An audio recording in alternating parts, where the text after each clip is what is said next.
আপনারা শুনলে হায়রান হয়ে যাবেন। চ্যাট জিপিটির তরফ থেকে উত্তরটা এসে গেল, বলে এটা আল্লাহ রব্বুল আলামিনের পক্ষ থেকে একটি নাযিলকৃত কিতাব, এর মতো সূরা বানানো পৃথিবীতে কারো পক্ষে সম্ভব নয়। বলি সুবহানাল্লাহ। এই জন্য বন্ধুরা আমার, কোরআনে কারীম যেদিন নাযিল হয়েছে সেই দিন যেমন ছিল, আজ আমাদের হাতে যে কোরআনটা আছে এর ভিতরে কোনো ধরনের কোনো রদ্দবদল হয় নাই, কোনো পরিবর্তন হয় নাই। যেমন ছিল আজও এমনই আছে। আর আল্লাহ রাব্বুল আলামিন চ্যালেঞ্জ করেছেন কিয়ামত পর্যন্ত কোরআন এমনিই থাকবে। বলি সুবহানাল্লাহ। এর আল্লাহর গোলাম, এই কোরআনে কারীমের সাথে যাদের সম্পর্ক হয়ে যায়, এই কোরআনের সাথে যাদের নিষ্পটটা লেগে যায়, যে কোনো ভাবে কোরআনের সাথে যদি কারো সম্পর্কটা লাগে, এই সাধারণ বস্তুটা আল্লাহ রাব্বুল আলামিন সবার সেরা বানিয়ে দেয়। বলি সুবহানাল্লাহ।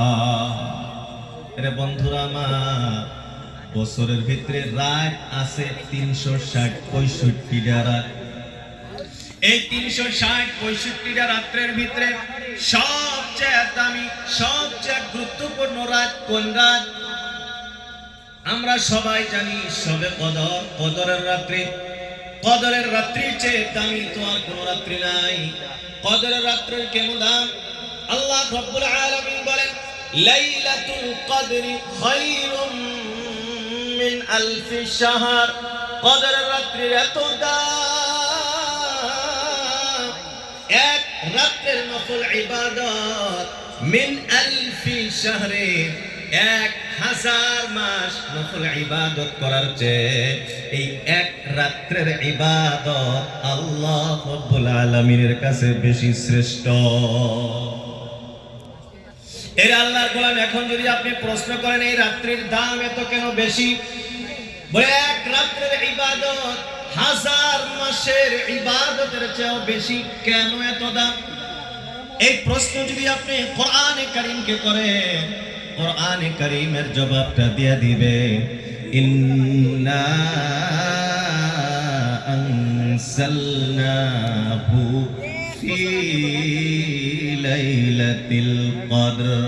আল্লাহ রাব্বুল আলামিন জবাব দিয়ে দিলেন, ইন্না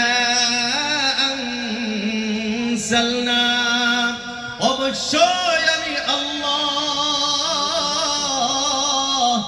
অবতীর্ণ করেছি হু তাকে, অর্থাৎ কোরআনে কারীমটাকে আমি আল্লাহ অবতীর্ণ করেছি ফি লাইলাতিল কদরি, কদরের রাতে অবতীর্ণ করেছি। বলি সুবহানাল্লাহ। এর বন্ধুরা আমার, বোঝা গেল কোরআনে কারীম এই রাত্রে নাযিল হওয়ার কারণে, কদরের রাত্রির সম্পর্ক কোরআনে কারীমের সাথে হওয়ার কারণে এই রাত আর সাধারণ রাত্রি নাই। এই রাত সমস্ত রাত্রের সরদার সাইয়্যিদুল লায়ালি হয়ে গেছে। বলি সুবহানাল্লাহ। এর আল্লাহর গোলাম, এখন মাসের দিকে যদি আমি আপনি আসি, বছরে 12টি মাস আছে আল্লাহ রাব্বুল আলামিন সৃষ্টি করেছেন।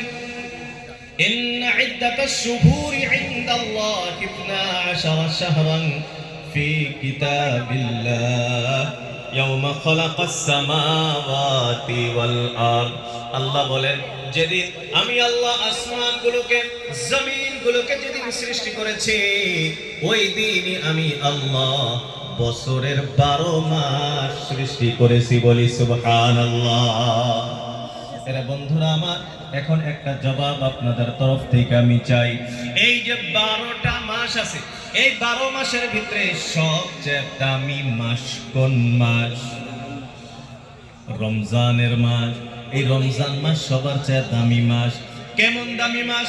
আল্লাহ রাসূল, আল্লাহর হাবিব সাল্লাল্লাহু তাআলা আলাইহি ওয়াসাল্লাম ইরশাদ করেন, রমজানের ফজিলত এত বেশি, বলে রমজান মাসে কোন বান্দা বান্দি যদি নফল ইবাদত করে, আল্লাহ রাব্বুল আলামিন ওই নফলের সওয়াব অন্য মাসের ফরজ সমতুল্য দিয়া দেন। বলি সুবহানাল্লাহ।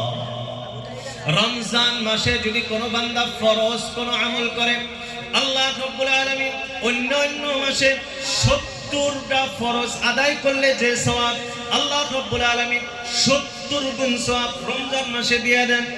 এখন প্রশ্ন হয়, রমজান মাসের কি এমন দাম যে রমজান মাস নফল ফরজ সমতুল্য সওয়াব, ফরজ আদায় করলে 70 গুণ সওয়াব বেশি কেন? এই কেন প্রশ্ন যদি আমি আপনি করি, আল্লাহ রাব্বুল আলামিন এর জবাবটাও কোরআনে কারীমের ভিতরে দিয়ে দিলেন। শাহরু রমাদানাল্লাযী উনজিলা ফীহিল কুরআন। আল্লাহ রাব্বুল আলামিন বলেন, শাহরু রমাদান, রমজানের মাস, ওই মাস, আল্লাযী উনজিলা ফীহি, যে মাসে অবতীর্ণ হয়েছে, কি অবতীর্ণ হয়েছে? আল কোরআন, কোরআন অবতীর্ণ হয়েছে। বলি সুবহানাল্লাহ। এই আল্লাহর গোলাম, বোঝা গেল রমজান মাসের এত ফজিলত কেন? বলে রমজানের সম্পর্ক কোরআনে কারীমের সাথে আছে। কোরআনে কারীমের সাথে সম্পর্কিত হওয়ার কারণে আল্লাহ রাব্বুল আলামিন রমজান মাসের ফজিলতটা বাড়ায় দিয়েছেন। বলি সুবহানাল্লাহ।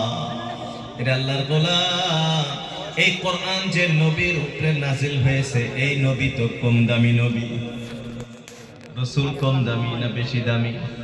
এটা আল্লাহর গোলাম, কম দামি বেশি দামি না। সাইয়্যিদুল আম্বিয়া, ইমামুল আম্বিয়া, সমস্ত নবীদের সরদার, সমস্ত নবী রাসূলদের ইমাম। বলি সুবহানাল্লাহ। এর আল্লাহর গোলাম, একটা কথা আমি আপনি এখন বুঝতে পারলাম, কোরআনে কারীমের সাথে যদি আমার আপনার সম্পর্কটা হয়, কোরআনে কারীমের সাথে যদি আমার আপনার নিসবতটা লাগে, আল্লাহ রাব্বুল আলামিন আমাকে আপনাকে সাধারণ রাখবে না, আমাকে আপনাকে আল্লাহ রাব্বুল আলামিন সবার সেরা বানিয়ে দিবেন। বলি সুবহানাল্লাহ। এর আল্লাহর গোলাম, এখন আপনাদেরকে একটা প্রশ্ন করব। আল্লাহ রাব্বুল আলামিন গোটা এই বিশ্বের ভিতরে যত মখলুক সৃষ্টি করেছে, সমস্ত মখলুকাতের ভিতরে, সমস্ত সৃষ্টিজীবের ভিতরে সবচেয়ে দামি মখলুককে, সবচেয়ে দামি কে? মানুষ, আশরাফুল মখলুকাত।